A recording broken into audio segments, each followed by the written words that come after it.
Hello, everyone, and welcome. My name is Pastor Tammy Garrett-Williams. I am the founder and senior pastor of Transform Ministries, and I welcome you to Invisible Handcuffs. Today, I'm talking to you about invisible handcuffs because I am on a campaign and a mission. The mission being reform, reforming of incarceration, including community correction. I have written Invisible Handcuffs with the women with community corrections in mind. I told them that when I leave, that I will make their story come alive. And that's just what I've done. Community correction is not really as easy as people think it is. I have a friend currently that thought that since I used the term halfway house, that she was going to pull up in front of a house with a bunch of people in it, doing chores, cooking, going to work, acclimating themselves back into society. I told her I wished that I was in that fairy tale. She was very well shocked when she pulled up to a warehouse. She felt the coldness of the atmosphere. I understood what she was feeling because I felt the coldness every single day for 11 months while inside of this halfway house. Community correction, as you've just heard me mention, is called a halfway house. It's called Comcourt. It's called the Wayway. Whatever you want to call it, please keep in mind that this is still considered incarceration.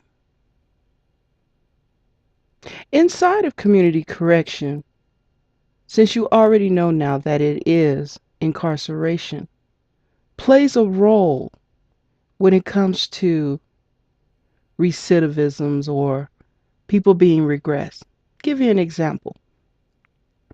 There's a rule that when individuals come to community correction, there is a chance they could be rejected after acceptance, sent back to jail or prison to serve their time.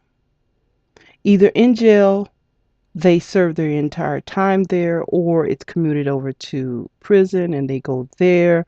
And in prison, you have to make parole and then you're out. A lot of times, though, that people that are in prison, they do come to community correction until they're eligible to make parole. With that in mind, they have no idea what they're walking into. That is why invisible handcuffs exist. This is a tool that I felt when I wrote it, I was telling the story of the women so that the world would be aware of the injustice, some of the injustice that goes on inside. But then another lady and I sat down and we discussed that maybe it's important that it goes inside of the prisons and that it reached the people who have to make these choices to come to an environment that may be just as what I wrote about. That is why Invisible Handcuffs is running the campaign on Indiegogo.com to change recidivism. You can look that up. It's under Tammy Garrett-Williams. Um, we're only asking for $1. $1 could help us get a book inside for a prisoner to have an idea as to what they may be facing. This could be male or female, even though the book states that it's Colorado Community Correction for Women, the halfway house for women. That also plays into a male role. And it's not only specified for Colorado, it is also specified for any state in the United States. Because as I saw in Florida when I was there in September, I sold out of that book in less than 20 minutes because everyone in that room was from different parts of the country of the US, had the same experience or felt what I was writing needed to be heard. Mass incarceration is very important to me. It represents the fact that we're still in the slave mentality. You look at the studies, you see how many blacks versus whites versus Mexicans that are in there, and the numbers are so sad. Well, let me give you another sad number. I was doing research on the statistics of Caucasian versus blacks completing, and it read that at 62% likely that Caucasians will finish successfully from community correction, and only 49% of African Americans, blacks, will successfully complete. What is wrong with that picture? When mass incarceration, the high numbers are brown and black people. So it is my job, being that I'm someone that has walked that walk, that understands some of the mentality of why some people fail and even why they succeed, which leads me to what Transform Ministries is doing currently.